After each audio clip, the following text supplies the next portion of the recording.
달려들어서 제도로서 절차로서 완성된 대한민국의 이러한 각종 민주주의, 자유민주주의를 허물어뜨린 여러 예가 있지만 이 사건은 그런 의미에서 정말 심각하다. 그동안 우리가 많이 대통령께서 잘못한 경제정책, 잘못한 안보정책으로 많이 외쳤습니다.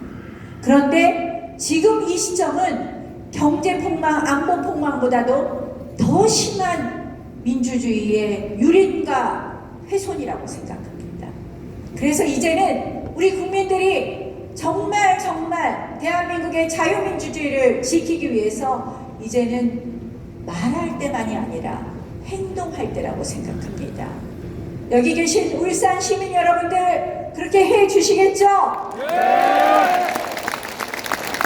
행동하며 그냥 아이고 걱정한다 하면서 친구끼리만 말씀하시면 안 됩니다.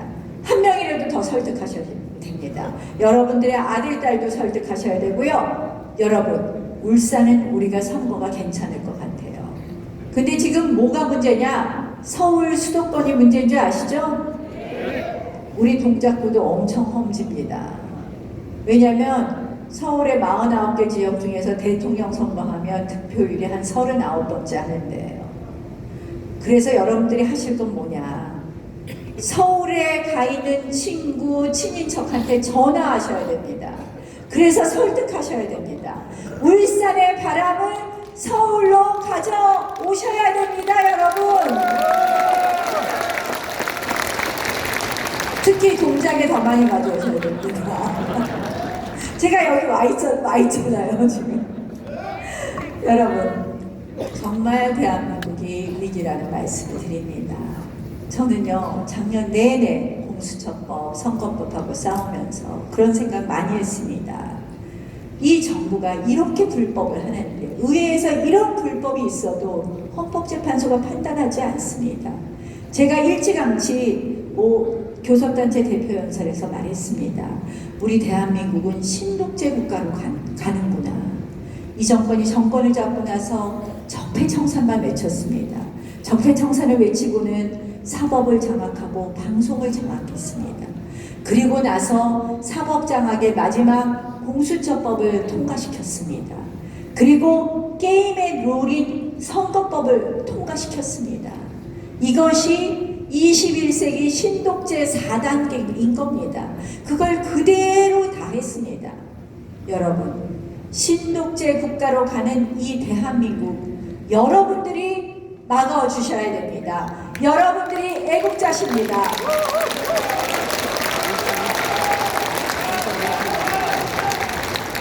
그런데 왜 이 신독재 국가를 막아야 되느냐? 이 신독재 국가의 지금 이 정권의 가장 큰 문제점은 바로 좌파 정권이라는 겁니다. 좌파 정권.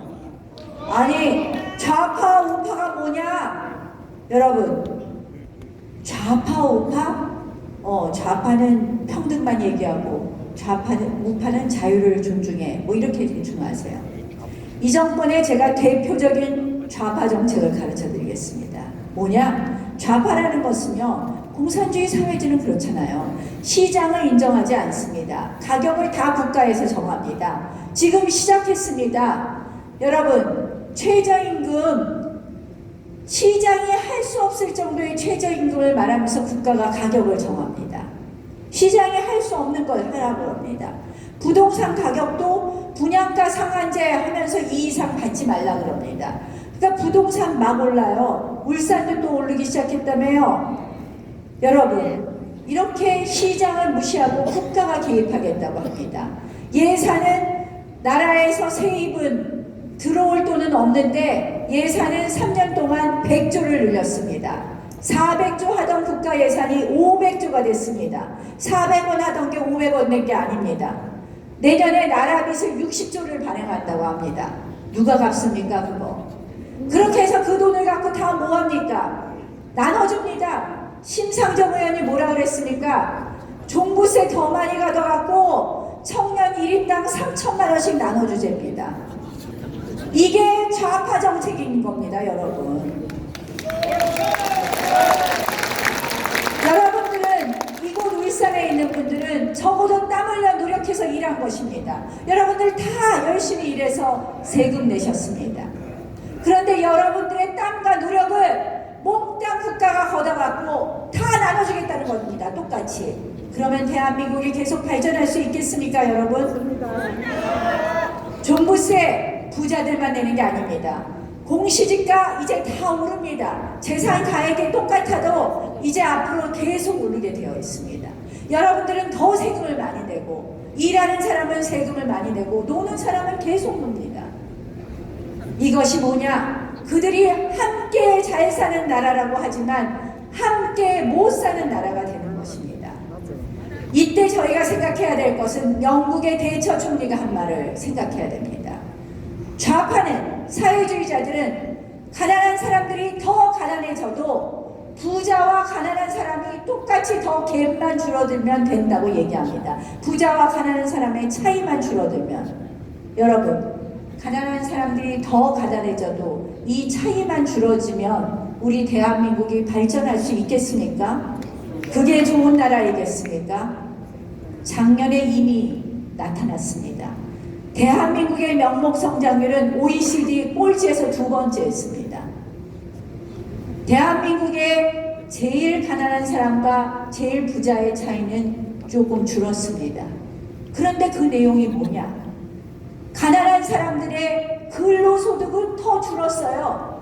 뭐가 늘었냐? 나라에서 주는 보조금, 이전 소득만 늘었습니다. 잘 사는 사람 해봤자 상위 20%입니다. 여러분들 중에서도 많이 들어가 있는 겁니다. 그분들의 소득은 줄었습니다. 뭐가 줄었느냐? 사업소득이 줄었습니다. 자영업자 장사 안 되고 기업하는 사람들 기업 안 되는 겁니다. 그러면 일자리가 없어지는 겁니다. 대한민국이 이미 더 가난한 나라로 가는 것이 시작된 것입니다. 이것이 좌파 정책의 결과입니다, 여러분. 제가 너무 길게 얘기했네요. 더 말씀 안 드리겠습니다. 계속요? 그래서 이 정권이 망쳐놓은 것이 경제인데 이건 좌파 정책 때문입니다. 외교안보 정책은 딱 한 가지만 말씀드리겠습니다. 외교안보 정책은 지금 2년 동안 북한이 비핵화한다 그랬지만 북한은 핵을 더 많이 개발했고 미사일 능력도 더 고도화됐습니다. 결국 이 정권은 지금 와서 이런 이야기를 합니다. 북한이 이제 이 정권 상대가 안 합니다. 운전자론 조종자론 했지만 상대가 안 합니다. 이제는 북한과 미국 사이가 좋아지든 안 좋아지든 우리가 독자 행동하면서 남북 간의 철도도 연결하고 다 하겠다고 합니다. 그러면서 지금 뭐냐? 한미동맹 가볍게 생각합니다. 뭐 이 정부의 이렇게 내용을 보면 주한미군에 대해서도 중요하게 생각하지 않습니다. 그리고 한미일 안보체제, 전통적인 한미일 안보체제는 쥐소미아 파기 이런 거 얘기하면서 깨려고 했습니다. 지금 이 정부가 가려는 건 뭐냐? 저는 북한, 중국, 러시아 쪽으로 가겠다는 겁니다. 그러면 어떻게 되겠습니까, 여러분? 중국과 러시아는 인권이 보장되지 않은 체제입니다. 홍콩 사태 보시지 않았습니까? 결국 이 정권이 사드에 대해서도 제대로 배치 못하고 홍콩 사태에 대해서도 이것이 내정이라고만 얘기하고 말하지 못하고 한마디로 이 정권이 더 중국에 가까워지면 우리가 지금은 중국하고 장사하고 산다고 그러지만 결국 미국 자본 다 빠져나오고 나면 우리나라 경제도 휘청거릴 수밖에 없는 겁니다. 이 동북아에 있어서 결국은 한미일을 버리고 북중러로 가겠다는 것. 그러면 결국 우리의 체제에 있어서 자유민주주의에 대해서는 이 정권이 소홀히 하겠다는 것을 보여주는 겁니다.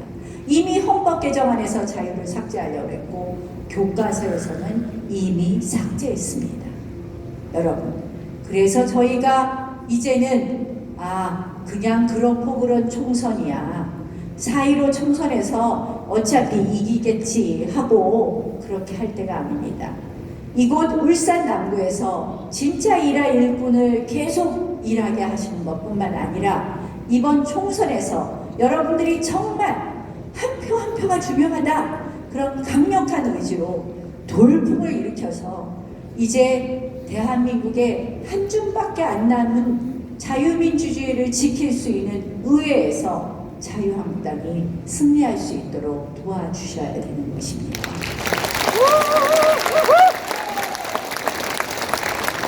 여러분, 제가 이채익 의원님은 더 말씀 안 드려도 되죠? 이거 저 의정보고회 때 잘못 말하면 선거법 위반이라서 이 정도로 말씀드리겠습니다. 하여간에 4월 15일에요. 잘 찍으십시오. 그리고 제가 아까 행동하시는 것도 말씀드렸죠? 오늘부터 서울에 전화 열심히 하시고 동작구 아셨죠? 고맙습니다. 여러분 사랑합니다.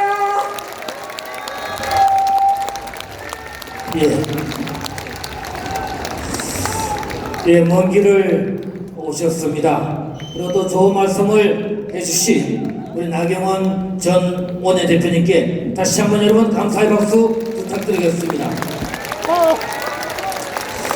그리고 청와대 하명 수사로 전국을 강타하고 있는 가운데 전국적으로 한 인물로 가는 곳마다 인기를 누리고 계십니다. 우리 김기현 전 시장님을 모시고 축사를 정해보도록 하겠습니다. 여러분 큰 박수로 맞이해주시기 바랍니다. 정말 마지막 축사입니다. 여러분 끝까지 잘해 주시고요. 반갑습니다. 안녕하세요. 오늘 정말 많은 분들이 오셨네요. 제가 의정부에 다녀본 것 중에 제일 많이 오신 것 같습니다. 그만큼 우리 이채익님을 사랑하시고 또 이채익 의원님을 경계해 주신 분들이 많다는 증거가 아닌가 하는 생각이 한편 듭니다. 상세한 말씀들을 드리기에는 시간이 많이 지나서 그냥 간단하게 인사 말씀을 꼭 드리고 내려가려고 올랐습니다. 저는 이채익 의원님 배우면서 제일 먼저 그리고 늘 끊임없이 생각나는 것은